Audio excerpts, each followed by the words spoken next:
അസ്സലാമു അലൈക്കും. Welcome back to Lubinas. അപ്പോൾ ചാനൽ ആദ്യമായിട്ട് കാണുന്നവരാണെങ്കിൽ ഒന്ന് സബ്സ്ക്രൈബ് ചെയ്ത് സപ്പോർട്ട് ചെയ്യണേ. അപ്പോൾ ഞാനീ കഴിക്കുന്നത് പൊട്ടാറ്റോ ഫ്രൈ ആണെന്ന് നിങ്ങൾ കരുതുന്നുണ്ടോ? എന്നല്ല, ഇതാണ് സ്വീറ്റ് പൊട്ടാറ്റോ ഫ്രൈ. അപ്പോൾ ഇതുവരെ സ്വീറ്റ് പൊട്ടാറ്റോ നമ്മളിങ്ങനെ പുഴുങ്ങിയാണ് കഴിച്ചിട്ടുള്ളതെങ്കിൽ നിങ്ങൾ ഇതുപോലെ ഒന്ന് ട്രൈ ചെയ്ത് നോക്കണം. അടിപൊളിയായിട്ടുള്ളൊരു ഐറ്റമാണ്. അപ്പോൾ നമുക്ക് ആദ്യം തന്നെ സ്വീറ്റ് പൊട്ടാറ്റോയുടെ തൊലിയൊക്കെ നല്ല രീതിയിൽ കളഞ്ഞെടുക്കണം. ഫുള്ളായിട്ട് നല്ല രീതിയിൽ കളഞ്ഞെടുത്തതിന് ശേഷം നല്ല രീതിയിൽ വാഷ് ചെയ്യണം. എന്താ വെച്ചാൽ ഇത് അരിഞ്ഞ് കഴിഞ്ഞിട്ട് വാഷ് ചെയ്യുന്നതിനേക്കാളും നല്ലത് മുൻപ് തന്നെ വാഷ് ചെയ്യുന്നതായിരിക്കും. അപ്പോൾ ഞാൻ മുമ്പ് തന്നെ നല്ല രീതിയിൽ വാഷ് ചെയ്തെടുത്തിട്ടുണ്ട്. പിന്നെ നിങ്ങൾക്ക് ഇഷ്ടമുള്ള ഷേപ്പിൽ കട്ട് ചെയ്യാം കേട്ടോ. ഞാനിപ്പോൾ പൊട്ടാറ്റോ ഫ്രൈ നമ്മൾ ഫ്രഞ്ച് ഫ്രൈസിൻ്റെ ഒക്കെ ആ ഒരു ഷേപ്പിലാണ് കട്ട് ചെയ്തെടുക്കുന്നത്. അപ്പോൾ എല്ലാം നല്ലപോലെ കട്ട് ചെയ്തെടുത്തിട്ടുണ്ട്. ഇനി നമുക്കിതിലേക്ക് മസാല ഇട്ട് കൊടുക്കാം. അതിനായിട്ട് നമുക്ക് അരിഞ്ഞു വെച്ചതെല്ലാം നല്ല രീതിയിൽ ഒരു പാത്രത്തിലേക്ക് എല്ലാം ഇട്ട് കൊടുക്കാം.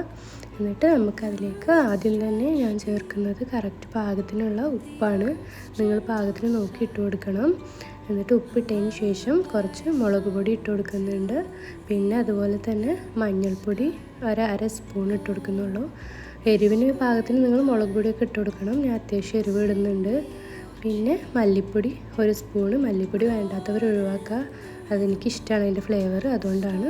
പിന്നെ കുറച്ച് കോൺഫ്ലവർ. പിന്നെ വെളുത്തുള്ളി തൊലി കളയാണ്ട് ജസ്റ്റ് ഒന്ന് ചതച്ചെടുത്തിടുക. ഒരുപാട് പേസ്റ്റ് ആക്കണ്ട. അങ്ങനെ ചതച്ചിട്ടതിന് ശേഷം നല്ല രീതിയിൽ മിക്സ് ചെയ്ത് കൊടുക്കുക. എന്നിട്ടൊരു 1/4 സ്പൂണ് ജസ്റ്റ് ഇത്തിരി നാരങ്ങ നീര് ഇട്ട് കൊടുക്കുക. ഓപ്ഷണലാണ്, നിങ്ങൾക്ക് വേണമെങ്കിൽ ഇട്ട് കൊടുത്താൽ മതി.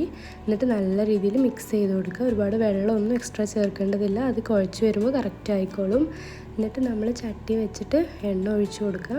എന്നിട്ട് എണ്ണ നല്ല രീതിയിൽ ചൂടായി വരുന്ന സമയത്ത് നമ്മുടെ ഫ്രൈസ് ആവാനുള്ള സ്വീറ്റ് പൊട്ടാറ്റോ നമുക്ക് ഇട്ട് കൊടുക്കാം.